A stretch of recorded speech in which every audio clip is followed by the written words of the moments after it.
Welcome to Mintel Little Conversation. Real conversations with actionable insights into what consumers want and why. I'm Lynn Dornblaser, Principal Consultant at Mintel, and today we're discussing women's sports. I'm joined by Nicole Bond, who's Associate Director of Marketing Strategy at Compare Media, and also Emma Lasik, who is a consultant on the Mintel consulting team. So there's a lot to talk about when it comes to women's sports. And I'm just going to open it up really wide to start. Why is this important to talk about now? What's going on? I'll kick that off. I think that there is an undeniable surge in momentum around women's sports right now, not only with some of the greatness that we're seeing on the individual athlete level, but just the uptick in interest we're seeing around all of the leagues and opportunities to watch women's sports. I think we're seeing that surge because not that it didn't exist before, not that the interest in women's sports wasn't there before, there was just no coverage for it. So it's like, if a tree falls in a forest, does anyone actually hear it situation? And I think that's what we're seeing now is, women's sports just breaking records left and right. I mean, Nebraska filled up an entire football stadium for the women's volleyball game.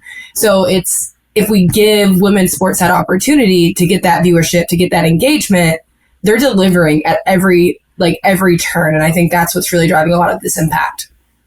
Yeah, Nicole. I mean, the momentum has been there the whole time. It's been constantly increasing. But again, it's those opportunities that availability to have the spotlight and actually get that talent shining through. Do you think Caitlin Clark has been a bit of a catalyst for all of this, or simply an example of what's happening?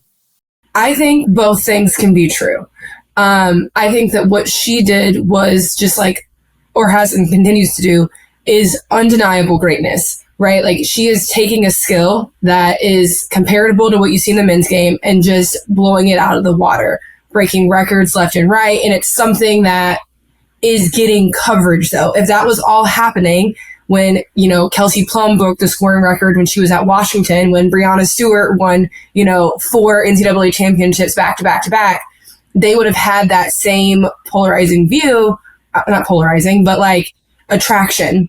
And we didn't see it then because it wasn't talked about then. So you had to be in the know to find out, versus now when Caitlin Clark was doing her thing, you couldn't turn on ESPN and not hear them talking about her. So with that conversation becomes visibility, becomes attention, and that attention then creates more conversations. And so I think it kind of is a snowball effect. And, I think social media and all those things have really helped put the spotlight on Caitlin Clark, but she's also one that's delivered at every point in time. When the eyeballs are on her, the game is better. And so I think it's just been kind of a two-sided coin, but it's because we're talking about it. We're talking about it. ESPN's talking about it. Every article is talking about, what she's doing and how she's doing it. And that's just visibility that we didn't see 5, 10, 20 years ago. Absolutely. A really impressive athlete. And also, NIL definitely also helped bring that spotlight onto her. I mean, we're coming out to year 2 of being able to have that spotlight onto these collegiate athletes and really, being able to show viewership about their talent, what they can bring to the table. For someone who's not as deep into sports as the two of you, even I know who Caitlin Clark is. So I think that really illustrates how pervasive the message is right now. So given this heightened focus and the heightened interest in women's sports, why is it important now for brands to be thinking about this and to be doing something about it? I mean, as obviously momentum keeps building, we have all this exposure, all these opportunities to really highlight these female athletes. The reality is that price of entry will increase. I feel that brands with this vision, that want to be proactive, this is the time right now to move into that area and sort of seize the lead that women's sports is sort of gaining this momentum. I totally agree with that. And I think something that we've always heard around women's sports is that it's not worth it, the return's not good enough. And it's just simply not true. We're seeing so much kind of value in the brands that are playing in that space really well right now. Ally, Aflac, they are continuing to turn around and say this investment is worth it. It is, Ally, for example, their brand awareness uptick was 30% when they started investing more in women's sports. And so when it comes to women's sports and why you want to invest in it now, it's because, well, one, we have the proof behind it, where you can't no longer say that no one watches women's sports. Like, that is outrageous. The women's national championship game basketball had 4 million more viewers than the men's this year. Like, that is a significant number. And so that tried and true, no one watches women's sports. Why would we invest in that inventory? It's just wrong. And what we're seeing is, as Emma mentioned, that inventory is actually cheaper. So, and it won't be forever, because the more attention, the more brands get involved, the more that these things kind of elevate, and then it becomes more expensive. So you're able to get a lot of eyeballs in a place where consumers want, like, they want to see women's sports. They want to see brands invested in it that care. So if you can get in now and do it in the right way, you're not only driving, awareness for your brand, but you're also impacting the sports, the fans, and your ROI at the end of the day. We got to talk to our CFOs as marketers. So I think that helps as well. And also the reality is, as women's sports grows, so does the female base, and female fans are the most innovative and committed fans out there and make up a lot of that consumer spending power. So that's also just another factor that's going into it. So if it's essential for brands to get involved in backing women's sports now, what's the best thing for them to do? What should they do? What should they make sure that they don't do? Wow, that's a loaded question, but a really great one. I think that there is a lot of different ways that brands can enter this space. The ones that are entering it and like really driving impact and making the most of the opportunity are not just doing it through advertising. Like, when we talk about Ally, it's always just crazy to me to hear the numbers and what they've done, but they've called it like the prime timeification of women's sports. So they are increasing their media buys and actually like working with networks to essentially get that prime time spot for the sport. So they're a big NWSL partner, and I'm gonna look here. And what we saw is that they pushed CBS to like make that championship game like a primetime slot, and viewership was up 71% year over year. So they are actively engaging and saying, not only are we putting dollars behind this to sponsor it, to pick up lower cost inventory, to kind of capitalize on this momentum, but we're going to drive change. Like, we're going to really impact this game. And I think that's something that we're seeing across the board with the brands that are doing it really well right now. It's not just about the athletes. It's about how can brands support that sport? How can brands support that commitment and community that is being built around these female teams? What are some of the things you think that they can do to support those teams? So I would say Aflac is another great example. There was an incident in 2022 at one of the preseason women's basketball like tournaments where a player fell, hit her head, and ended up having to wait like 45 minutes for an ambulance to come and like address the situation. That would absolutely never happen on the men's side of the game. And so Aflac, being in supplemental health, they're like, we got to close this gap. And so they pulled inventory from men's March Madness, put it into women's, and really started investing not only with their dollars, but they took that like one step further. So this year they partnered with Together, which is a brand like that Alex Morgan is a part of, Sue Bird, and it's really meant to drive that viewership and engagement around women's sports. And this year they hosted viewing parties at like, there's the sports bra in Oregon where it's all women's sports all the time.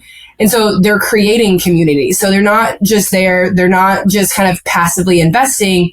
They are really leaning into this space and giving consumers the opportunity to engage with each other, to build community, and are serving as kind of a catalyst for those conversations that are happening around the women's game. As you talk about that, I'm reminded of looking back to the past and thinking a little bit about extreme sports.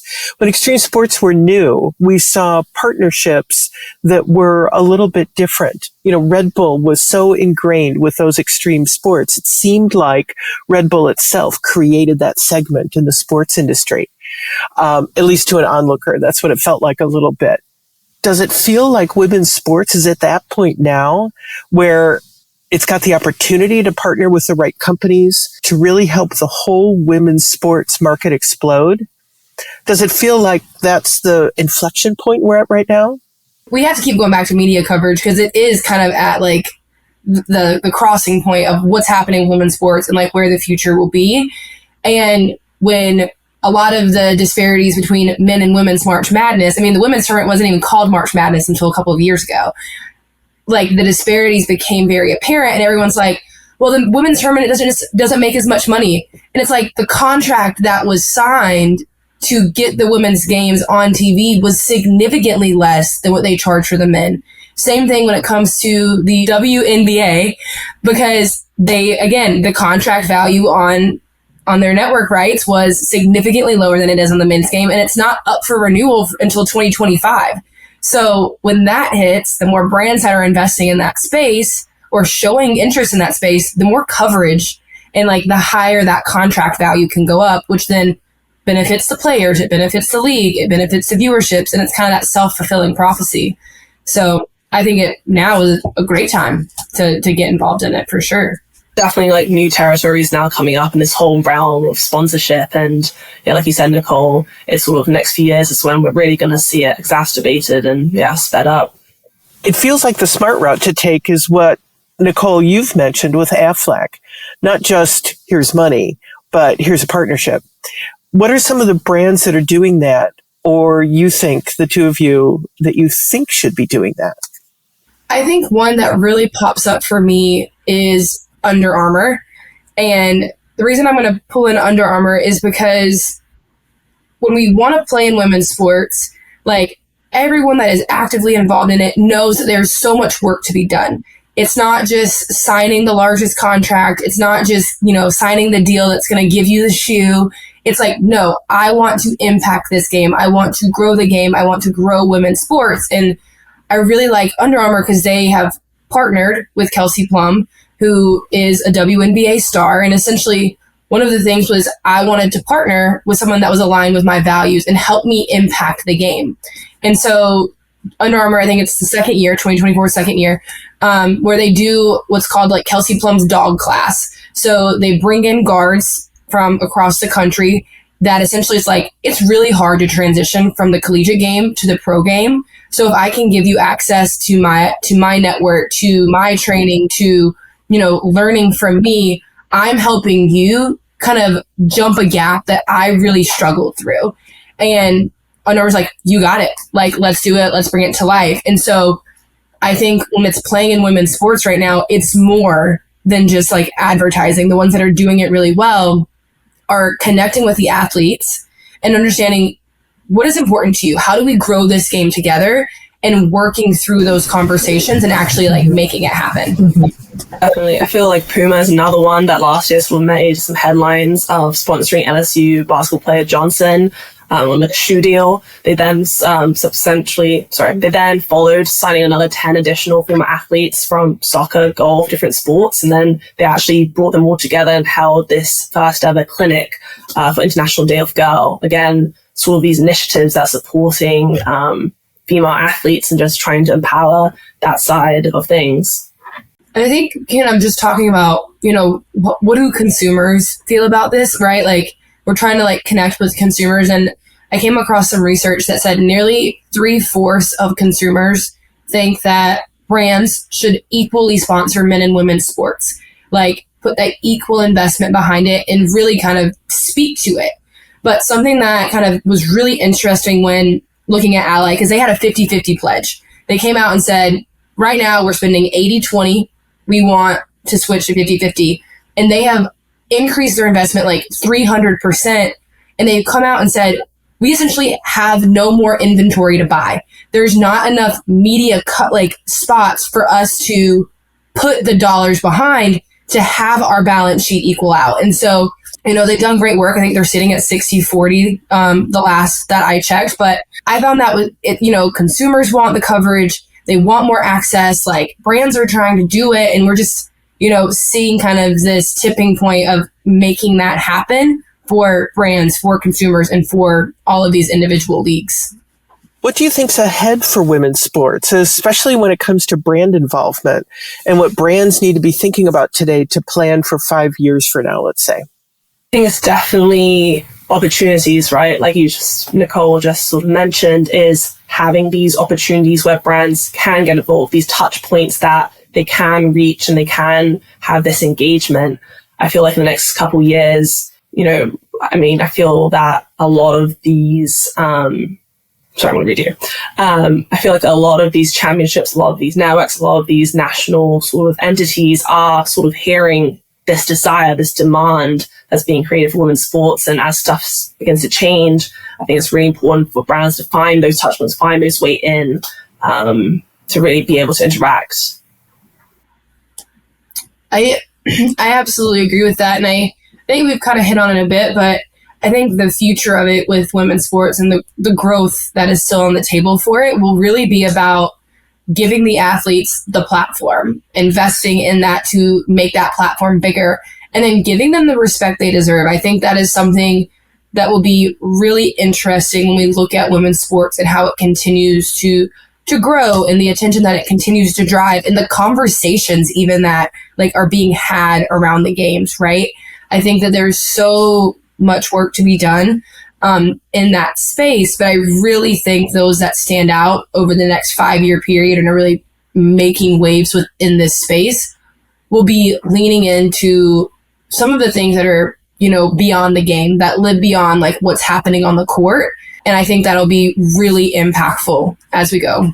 I think fan engagement and social media outreach as well is going to be extremely important. I feel that because athletes haven't had that exposure, haven't had the same opportunities, they've really had to excel in engagement and really sort of master that avenue. I feel like that would be another way in for sort of brands to be able to not only communicate with athletes, but like to get in touch with these communities and this fan base that's also exponentially growing. I really love that point, because you made me like a light bulb go off. Like, we've seen so much happen around men's sports, and how, the Super Bowl, like there's a whole week leading up to that as a celebration. And a lot of that hasn't been done on the women's side of things. So there's so many opportunities for brands to kind of enter and do it in a way that's like, wow, like showing up in an unexpected place in an unexpected way, and doing it in a way that, one, like improves that experience for everyone involved. Two, like shows kind of how your brand is invested and committed. And it's just this kind of a land of opportunity, if you will, to like make an impact, to like have a presence, because right now the standard is so low that like to enter this space to really drive impact, like you just have to be intentional and like show up in a big and exciting way. And that will go a long way over the next 5 years. So I think that we'll start to see some really cool on-site activations or in-game kind of sponsorships and stuff. So I think there's a huge opportunity for new and exciting things in women's sports, because we just haven't seen it in the same way as we have on the men's side of the game. One of the things you said is just showing up, brands to show up and be there and just be in that realm. It's most important. Something that stands out to me listening to the two of you talk, it feels like, in a way, it's different than with men's sports, and that the importance of building an authentic relationship. It feels like brands need to build that truly authentic relationship with the sport, as opposed to just, here's the money, here's the advertisement. Those brands who are the advertisers then also need to find ways to build that authentic relationship with all the viewers as well. Does it feel different to you as well? It feels a little different to me, that the approach needs to be a little bit different than what we've seen with men's sports. I think so, for sure, because I think a lot of the women's leagues are younger, right? I mean, the WNBA has been around for a fraction of the time as the NBA. So there is a lot of nurturing that needs to happen to grow these sports, to grow kind of the fandoms, the viewership, etc., because they're young. So like we, as fans, as brands, as marketers, have to like help them grow up, if you will. And so they need a little bit more fine tuning, fine touching, like making sure that we are moving the sport forward. Whereas a lot of the men's games are just, they're there. They've reached kind of like a great peak. So you're right. Like you still can go a long way in the men's game by like partnering with the athlete and driving impact in a, an impactful way, for sure. But it's not as high touch as like what I think the women's game and games will need to get to those levels over the next, 5, 10, 25, 50 years. I think authenticity is just a big part of that process and what brands need to do is appear genuine to really, like you said, Nicole, earlier, being intentional, thoughtful, this is definitely a big deal. And yeah, consumers want authenticity more than ever. And I think it'll be really interesting because, with marketing, I feel like I could say this 1,000 times, like it's never a copy and paste solution. Just because you've been involved in the men's games for the past 10, 20 years, doesn't mean that those things can directly correlate to the women's games. Again, because as we said, they're at different places and you can't just broad stroke. You can't just say, you know what, I'm going to take this ad and I'm just going to copy it to, women's programming. And I think that there is also a balance of that because we also don't need to pink wash everything that's going to happen during women's games. It is really understanding who your audience is, leaning into that audience and making sure, as you said, Emma, that it's authentic to who those viewers are going to be. And so you can't just show up to show up. You can't copy and paste. And you certainly do not need to go to that extreme and have everything be pink and hyper feminine, because then again, we're just missing the mark then. And then we're just stereotyping at that point, which it's not going to be effective in terms of how it's received on the consumer side. So there's this global sports event coming up this summer, the Olympics. What should brands be thinking about when it comes to women and the Olympics? This is a really exciting time. Paris 2024 is going to be the first Olympics that is going to be a 50-50 even split ratio between male and female athletes, which is a really big deal. Tokyo 2020 was only 49% female athletes. So I think there's going to be a massive spotlight on this event. I think that this is sort of, again, especially for what's happened in this year so far and last year and this momentum that's just been continuing to grow, that this will be a perfect opportunity for brands to get involved, to make that move, to show up and be there for female athletes. I think the Olympics is such a unique time because a lot of it, there are team sports, but a lot of it is individual based, right? Like you are performing as an individual. It's like individual excellence. And I think as brands that want to play in that space, it's really understanding what makes that specific athlete unique, what makes them powerful, what makes them excel, at the highest level of this thing that has probably been a part of their entire lives. And so I think it's going beyond the surface level, going beyond just being a presenting sponsor and really doing the work to show who that athlete is, show what's important to them, show kind of beyond the gold medal, right? And allow consumers to connect. And I think we've said connect a couple of times, but I think that is what we see when it comes to sports in general is consumers like sports are a part of their identity. They want to be closer to the athletes. They want to be closer to the fabric of whatever game or event that it is. And I think the brands that do it really well during the Olympics and beyond the Olympics will serve as the bridge to that, right? Like they have so much power in that connection. And the more that they can bridge it and bring consumers closer, the more effective it's going to be. Any last thoughts or comments that either of you want to make about this really fascinating conversation? We're just really excited to see the next two steps in terms of women's sports, but also opportunities for brands. I feel like even this January with the Professional Women's Hockey League becoming a thing, I feel like there's going to be so many more innovative steps moving forward. And again, with that opportunity comes great exposure, comes just greatness. So I think this is going to be a really exciting time. I absolutely agree. And I would just close by saying it's such a huge opportunity for brands because people who are passionate about women's sports, people who are leaning in and watching and engaging and going to the games, they notice when a brand shows up and shows up in a really cool way. And I think that is so impactful as brands are trying to cut through the noise. They're facing hyper fatigue online. Like, how do you grab someone's attention and do it in a positive way? And I think that women's sports are kind of a through line to that when we can show up and do it in a way that is adding to that experiencing, adding to kind of those sports, those engagements, those games, because you will get noticed when you do it correctly because it's never really been done before. So it's kind of like, hey, I appreciate this attention that you brand are putting on this sport that I care so passionately about. So I think it's just a huge opportunity. And if you miss the boat, you're going to miss the boat for a long time. And just as it feels like now is the time with brands doing it well, consumers saying, as you said, I get this. I see you. I see what you're trying to do. Exactly the same thing happens when they get it wrong. Isn't that the case too? Oh, absolutely. Oh, I could probably talk about this for another 30 minutes, Lynn. When you do it wrong, or you broad stroke it, or you just check a box, then, I mean, I think across advertising in general, consumers are so aware of that. And it's like, don't do that. You know, like, just don't, because it just hampers like the impact that like you could have driven for your brand, for your product, for your service. And I think it's even like small things, right? Like, I love the State Farm Caitlin Clark partnership. I think it's fantastic and has really grown as they've kind of developed that relationship. But the very first commercial they ever did with her, like, she's wearing so much makeup, more makeup than I've ever seen her wear in her life.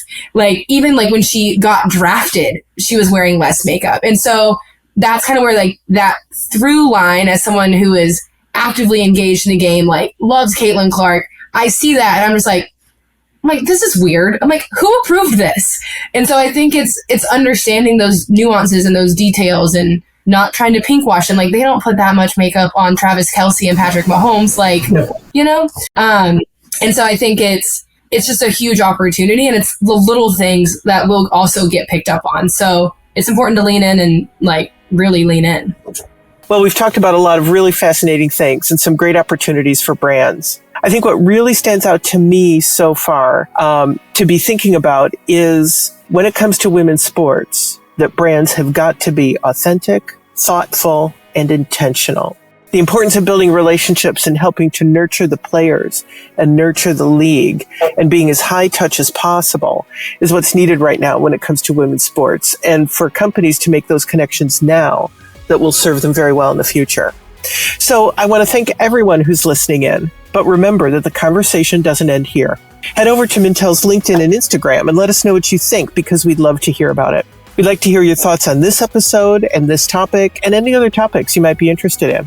If you want to know more about Mintel, visit Mintel.com and sign up to become a member of the free Mintel Spotlight community. And make sure you never miss an episode by subscribing on iTunes, Spotify, or wherever it is you get your podcasts. Goodbye for now. We'll catch you next time for a new episode of Mintel Little Conversation.